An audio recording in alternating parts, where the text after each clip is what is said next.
আচ্ছা, আপনার কাছে আমার একটি প্রশ্ন। যদি মনে করেন যে হয়তোবা চরমোনাই পীর সাহেব জোট থেকে বেরিয়ে গেলেন, তাহলে উনি সর্বোপরি সারা দেশে কতটি আসন এককভাবে পেতে পারে বলে আপনি মনে করেন? আমার মনে হয় না যে খুব বেশি পাবে। আচ্ছা, হয়তো যদি দুটা চারটা পাইতে পাবে।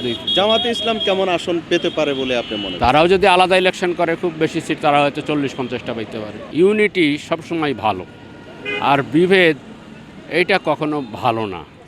আমরা একটা ইয়ের পরে 24-এর পরে যে একটা অবস্থায় আসছি, এই অবস্থাতে আমি মনে করি যে হয়তো বিভিন্ন দলের মধ্যে ভিন্নতা থাকবে, মতভেদ থাকবে, কিন্তু সেইটা কখনোই বিভেদের পর্যায়ে বা পারস্পরিক হানাহানির পর্যায়ে, পারস্পরিক মারাত্মক অনাস্থার পর্যায়ে যাওয়াটা ঠিক না। সেই জন্য এখনও তো 20 তারিখ পর্যন্ত টাইম আছে। সুতরাং এই 20 তারিখ পর্যন্ত হয়তো দেখা যাবে যে নানান এদিক ওদিকে হবে। এর মধ্য দিয়ে আমি মনে করি যে একটা জায়গাতে যাবে।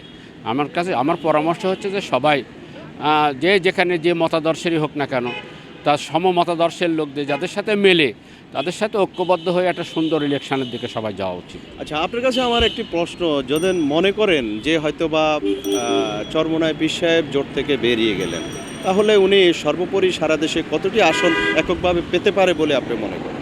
আমার মনে হয় না যে খুব বেশি পাবে। আচ্ছা, হয়তো দুটা চারটা পাইতে পাবে।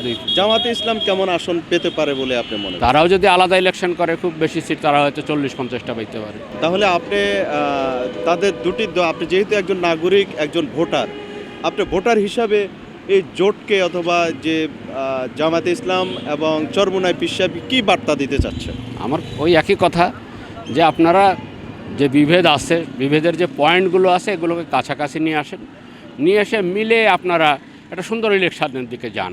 জনগণ তাদের রায় দেবে যে তারা কাকে পছন্দ করবে। কিন্তু আমরা যদি নিজেদের মধ্যে এর যদি অনৈক্য করি, দলগুলো যদি অনৈক্য করে, এতে জনগণ আশাহত হবে।